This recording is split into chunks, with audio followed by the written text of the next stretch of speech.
hair-raising jobs report for the month of October. Hurricanes Helene, as well as Milton, and union strikes at Boeing were all blamed for one of the lowest numbers in years, as U.S. employers added only 12,000 jobs last month. The data released just days before the country chooses between Kamala Harris and Donald Trump for president.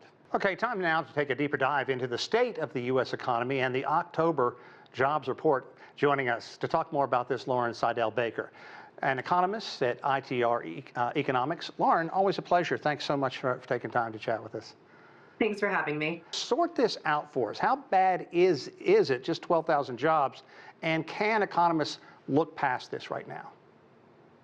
I certainly hope economists and others can look past this. Certainly the market has. They seem to shrug off this jobs report. There was just so much going on in these numbers. I don't think anyone really takes these as what actually would have happened, what would have been the trend, given that our labor market is still very tight. We saw that reflected in the 4.1% unemployment rate. We still are in a relatively tight position. That said, the direction of the labor market is one of loosening, but again, loosening from just an incredibly tight starting point, really almost unprecedentedly tight in 2021, 2, and 3. So there is a little bit of room for things to loosen before we really should worry about the state of the jobs market. You know, I really think you touched on something right there at the end. If we take a look at where the United States was 4 years ago and where it is now, the economy now is clearly on firmer footing. So whoever takes office is going to inherit a solid economic outlook here. The question, which of the candidates will this benefit the most at the 11th hour from what they have been saying? What are your thoughts on this?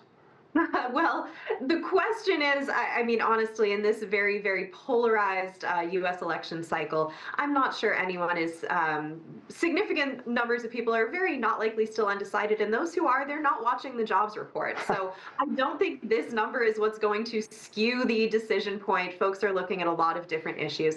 From a broad economic point of view, we do see leading indicators turning up, so that is saying that the economy is still on relatively healthy footing and will be heading into better growth by 2025, whoever takes office. Our look at the historical correlations, we just don't find a consistent and compelling, statistically significant correlation between a Republican winning and a Democrat winning, or whoever controls the House, the Senate, etc. We just don't see that the economy really responds better to one party or the other. Interesting. Good stuff.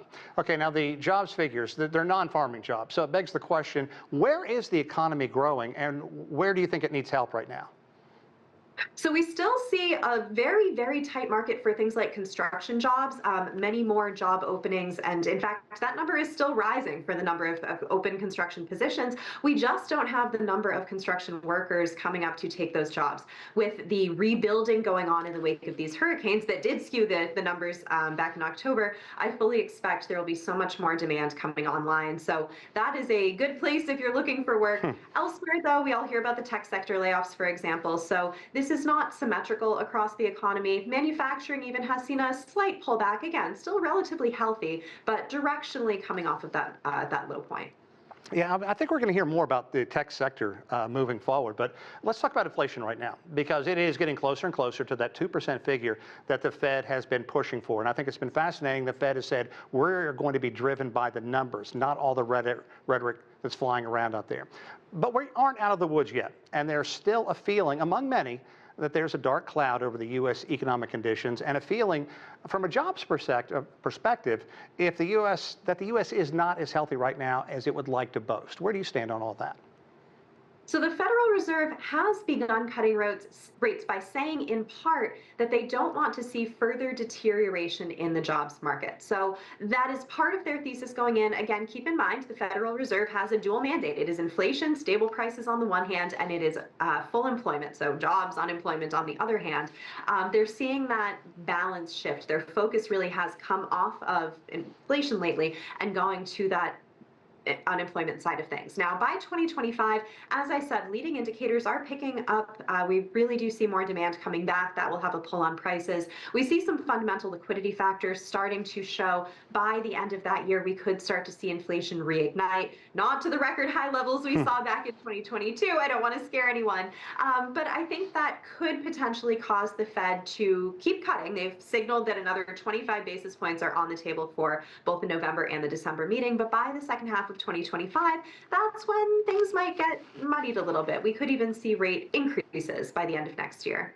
Wow. Okay. I want to dive deeper into that. First, I want you to give us your thoughts on the upcoming Fed meeting, because everybody's banking on some kind of cut. And certainly, we know that the candidates are going to do everything they can to move forward. So tell me, do you think we're going to get 25 basis points? Do you think possibly 50? I would never want to guess what is in the mind of Fed officials. They surprise us time and again, but they, until very recently, signaled that 25 was the more likely case of the two. Again, I think they are looking through today's jobs numbers. I don't think that one factor is going to be the thing that causes them to do a deeper cut. First of all, because 1 month of data does not make a trend ever, Right. and especially for such a noisy data release as this one. Right, and they're also somebody that said that they aren't going to be driven, by all the rhetoric from the outside. And I think one thing quickly we really have to point to is the Fed really wants politics to stay out of what it does. That is their job. They are not a political body, and they shouldn't be. It would be very detrimental to the economy if Fed policy really was driven by other goals other than that dual mandate. That is what they're based on. They're an apolitical group. So again, I fully respect that they will look through these numbers, look through the political cycle. As you mentioned, they're not meeting until the day after the election. Right. This is not intended to be an election surprise. Exactly, exactly. Well, Lauren Saidel, I fully respect all the information you gave us. Thank you very much for your insight. We appreciate it. Thanks so much.